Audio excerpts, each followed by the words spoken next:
আমাদের জায়গা থেকে আপনাদের কাছ থেকে আমরাও একটা সমাধান চাই। আপনি একজন চিকিৎসক এবং আমি একজন অসুস্থ মানুষ হিসেবে যখন আপনার কাছে আমি যাই, তখন কিন্তু আপনি আমার পরম বন্ধু। আমরা বিভিন্ন কিছু দেখি, যেগুলো দেখি অনেক সময় কষ্ট লাগে।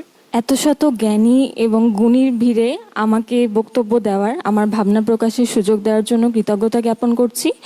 আমি সাদিয়া তাসনিম, K79 ব্যাচ, বর্তমানে ফাইনাল ইয়ারে অধ্যয়নরত রয়েছি।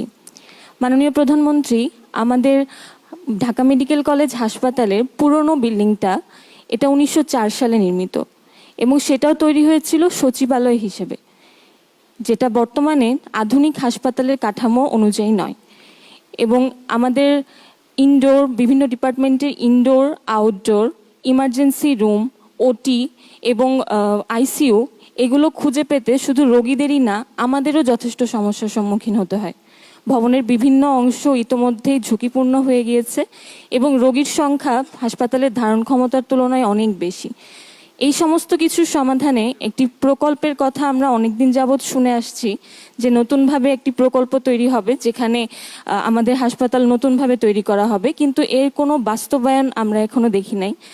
আজকে আমাদের হোস্টেলের যে প্রকল্প, সেটা উদ্বোধন করা হলো, এজন্য আমি আপনাকে এবং সংশ্লিষ্ট সকলকে ধন্যবাদ জানাই।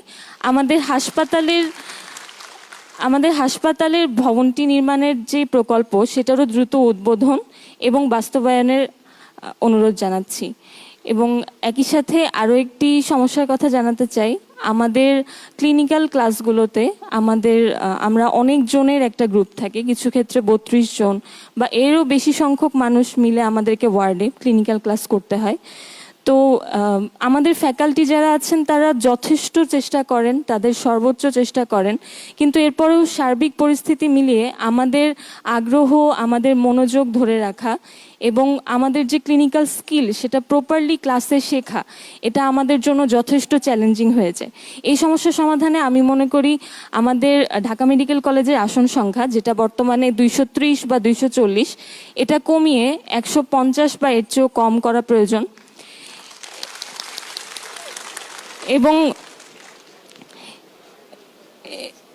এবং আমরা স্টুডেন্ট যদি কমানো হয়, সেক্ষেত্রে আমাদের ক্লিনিক্যাল স্কিলগুলো অর্জন করা আমাদের জন্য সহজ হবে।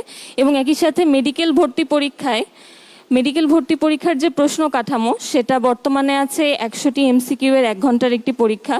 এর মধ্য দিয়ে একজন স্টুডেন্টের তার MBBS কোর্স করার কম্পিটেন্সি জাজমেন্ট করা, এটা আমার মনে হয় অনেক চ্যালেঞ্জিং এবং এই ক্ষেত্রেও একটি গঠনমূলক পরিবর্তন আনা প্রয়োজন মনে করি।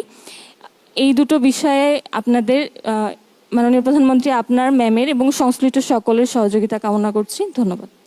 আমাদের জায়গা থেকে আপনাদের কাছ থেকে আমরাও একটা সমাধান চাই।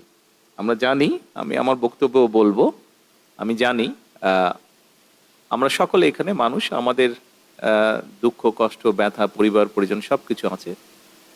তারপরেও আপনি একজন চিকিৎসক এবং আমি একজন অসুস্থ মানুষ হিসেবে যখন আপনার কাছে আমি যাই, তখন কিন্তু আপনি আমার পরম বন্ধু থাকেন এবং সেখানে আপনার একটা বিশাল দায়িত্ব থাকে।